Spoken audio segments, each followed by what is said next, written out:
Olá, meu nome é Sidney Gomes Costa e esse é o canal Inglês Afiado Pro. E no vídeo de hoje você vai aprender a como fazer perguntas e responder a essas perguntas em inglês. Antes de a gente entrar no assunto, vou pedir que você se inscreva no canal, ative o sino de notificações para você ficar ciente toda vez que tiver vídeo novo.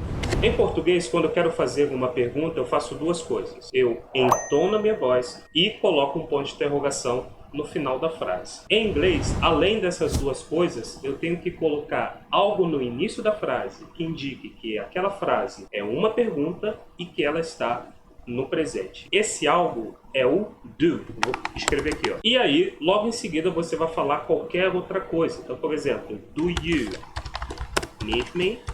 Você precisa de mim?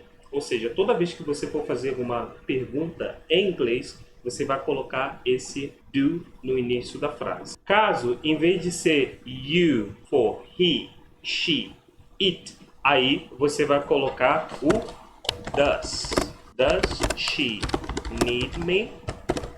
É assim que você vai fazer perguntas em inglês. Se for you, você vai colocar o do. Se for he, she, it, você vai colocar o does. E é claro, se for eu, que no caso aqui, ó, que é o I, você vai colocar também o do.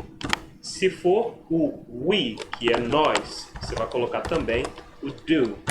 E se for o they, também você vai colocar o do. E aí você vai colocar qualquer outra coisa no final da frase. Para responder essas perguntas no presente em inglês, eu vou ter três maneiras. O que eu vou apresentar para você aqui é do mais comum para o menos comum.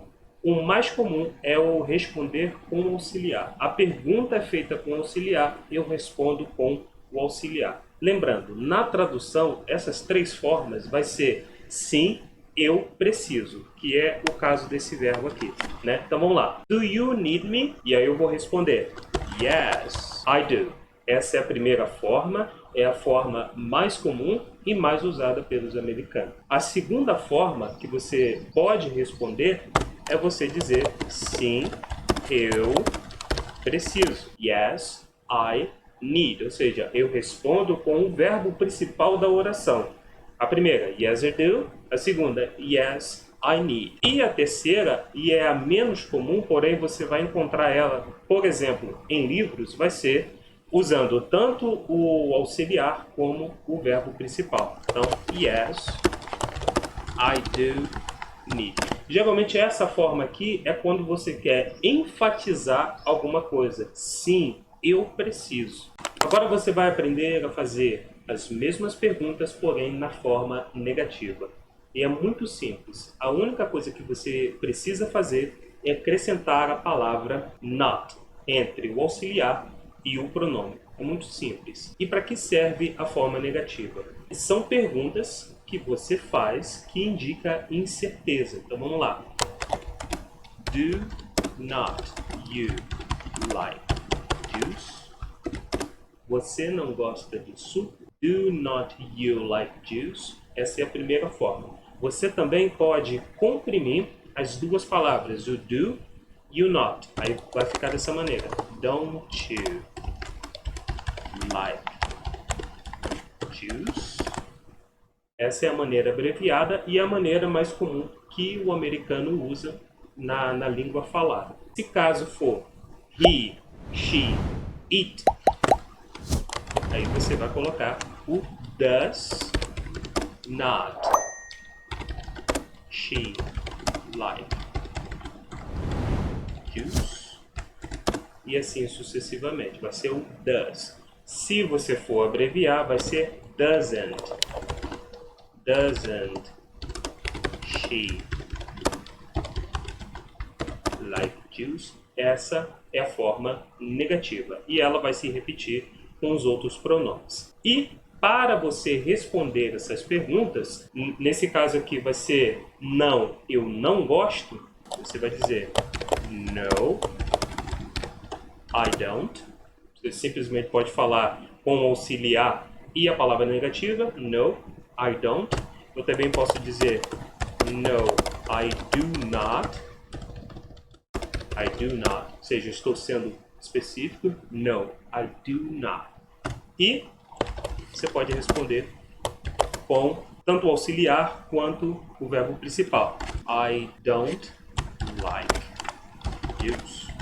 Essa é a maneira que você vai usar quando você for falar na forma negativa. Vamos agora aprender a fazer perguntas no passado. No presente, você aprendeu que quando eu quero fazer uma pergunta, eu coloco o auxiliar do no começo da frase, e se for na forma negativa, eu vou colocar do not. Agora, no passado, quando você transporta para o passado, tudo que você vai precisar fazer é trocar o do pelo did, porque do é o presente de did. Did é o passado. Vamos lá. Did you go? Você foi? Preste atenção. No português, quando eu quero dizer algo no passado, eu conjugo o verbo principal no passado. Foi. Você foi. Aqui no inglês é um pouquinho diferente. Por eu já estar usando o auxiliar no passado, did, o verbo principal, que no caso ali é o go, ele permanece no presente. Então fica did you go, que na tradução vai ficar você foi. E aí eu vou responder. Eu vou ter 3 maneiras de eu responder essa pergunta na forma positiva. A primeira, vou dizer yes, I did. Essa é mais fácil. Pergunta com auxiliar, respondo com auxiliar. Nesse caso no passado. Yes, I did. Essa é a primeira forma. Segunda forma. Yes, I went. Sim, eu fui. Eu respondi com o verbo principal da oração. É claro, eu não estou usando auxiliar, então eu tenho que conjugar o verbo no passado. O passado de go é went. Caso você não saiba como é o verbo no passado, aí chega a terceira forma, que é o pulo do gato. Toda vez que você... eu não sei um verbo no passado. Então você vai fazer assim, ó, essa construção. Yes, I did go. As 3 formas vai ser sim, eu fui. Lembrando que a terceira vai ser usada, por exemplo, quando você não souber um verbo no passado. Você pode dizer dessa maneira, o americano vai entender você e vai ficar tudo certo. Você vai passar a comunicação que você quer. E a forma negativa vai seguir o mesmo padrão que você viu lá em cima, no presente. Aqui você só vai acrescentar a palavra not entre o auxiliar did e o pronome. Então vamos lá. Did not you go? Você não foi? Você não foi? Ou seja, eu estou fazendo uma pergunta com incerteza. E aí eu vou ter 2 maneiras de responder. No, I didn't. Né? Que também eu posso abreviar as 2 palavras, o did e o not. No, I didn't. Ou no, I did not. Né? E a terceira forma, né? No, I did not go. Ou no,